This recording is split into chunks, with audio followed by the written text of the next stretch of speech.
So this is the second video on enzymes. We're going to talk a little bit more about how enzymes work. So enzymes are mostly proteins, although there are some catalytic RNAs, and their primary purpose is to speed up chemical reactions. They can speed reactions up by incredible amount. Uh, Acetylcholinesterase can do 25,000 reactions per second. So they they speed reactions up millions of times over what they would normally do without an enzyme. So sucrose is made up of glucose and fructose, and it will by itself, a tablespoon of sugar can turn into glucose and fructose over several years. Whereas if you just add a little bit of convertase, it can happen in minutes. So, so their primary job is to speed up reactions. We can uh, isolate them from cells and do in vitro studies to find out more about their kinetics, the Km, the Vmax, inhibitors, things like that. So we're going to talk a little bit about some of the techniques that we use to isolate proteins from cells. Um, they are highly specific to their substrates. The active site has uh, charge-charge interactions, steric or physical constraints to what the substrate can be, hydrogen bonding, and so the enzyme is highly specific to the substrate, and substrates usually fit into only a few enzymes. So um, when we name enzymes, usually it's the molecule that we're acting upon, so like a lipid, and then the word "ase" for cut. So lipase or peptidase, sucrase. Sucrase cuts sucrose.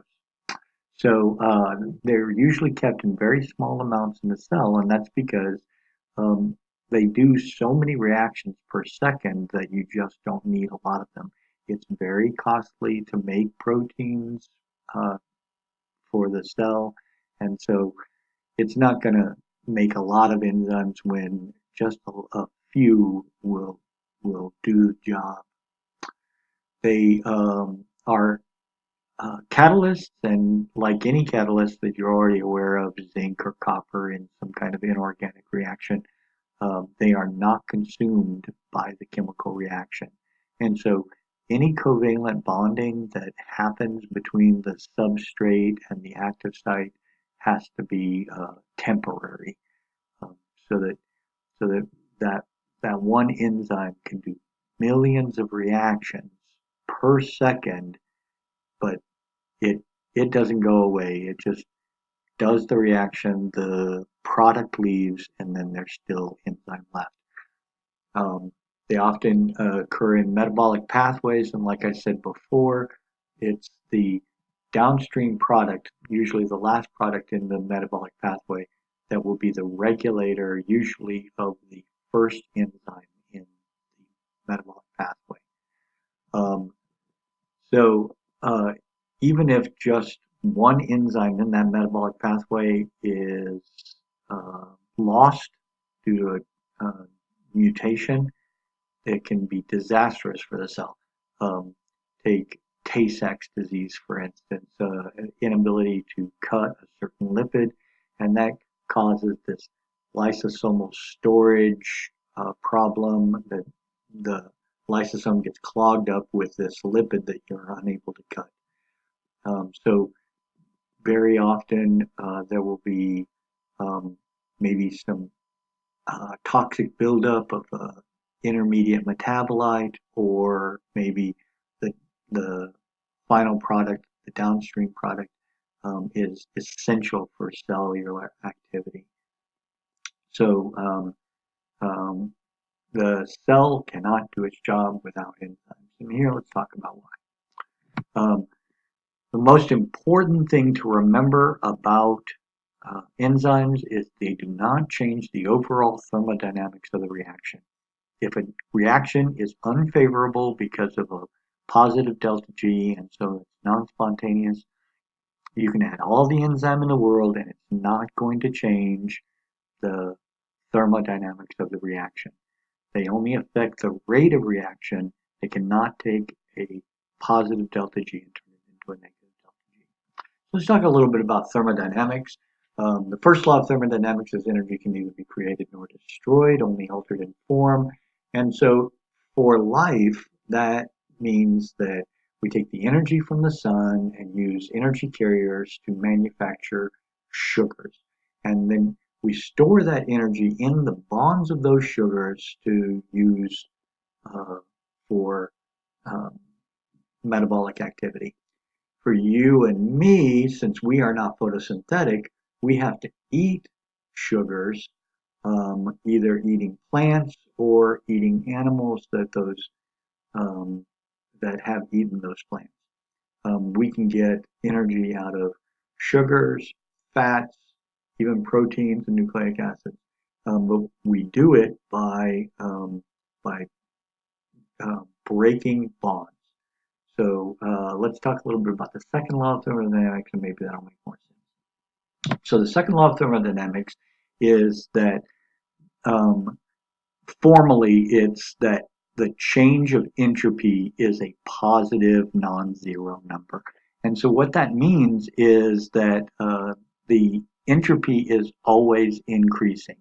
So an example of that would be like a snowflake. It's made up of a lot of water molecules. That snowflake will break down into the water molecules that it's made out of. And so each of those water molecules will now have greater degrees of freedom. Where the snowflake was just one thing and so had 0 degrees of freedom, each of those water molecules um, has its own, you know, random um, direction and Brownian motion, and so disorder or chaos in the universe is always increasing. Now, for you, because you are a cell, you have to take a lot of monomers and make them into polymers. These anabolic reactions uh, should or seem like they are um, violating the second law of thermodynamics, but they're not, because as you take those monomers and make polymers out of them, you are utilizing the energy of sugars that you've eaten. And so the decrease of randomness inside of the cell is done at a cost of increased entropy for the universe, usually in the form of heat radiating off of the cell. So um, when we have anabolic reactions, taking monomers and making polymers out of them, we're building bonds, and so that decrease of entropy requires input of energy. And so this is positive delta G, and so we're going to have to put energy in to the reaction. It's an endergonic reaction and therefore non-spontaneous. On the other hand, if we take the larger molecules, the polymers, and break them down into their constitutive parts, the monomers, these are going to be spontaneous negative delta G exergonic reactions because of that increase of entropy, the breaking of the bonds, and the release of the energy stored in those bonds. And so that's how cellular activity works. We do catabolic reactions, save that energy, and then use that energy to do our anabolic reactions that um, make up the cellular activity with metabolism of the cell. So an important thing to remember about enzymes is that they don't change the overall delta G. Before I talked about the activation energy required to do a chemical reaction. We take the reactants and put them through a transitional state, and that activation energy, there's not very many um, molecules that are meeting that higher transition state energy. And so that activation energy is a tough hump to get over, but by using enzymes, we can lower the activation energy, and hopefully the demonstration in class is going to make that more clear how that is possible. So, so enzymes lower the activation energy, and therefore more reactants will have required energy to get over that transition state. So in summary, we're taking catabolic reactions, breaking down polymers into their constitutive monomers, getting the energy out, storing that as ATP.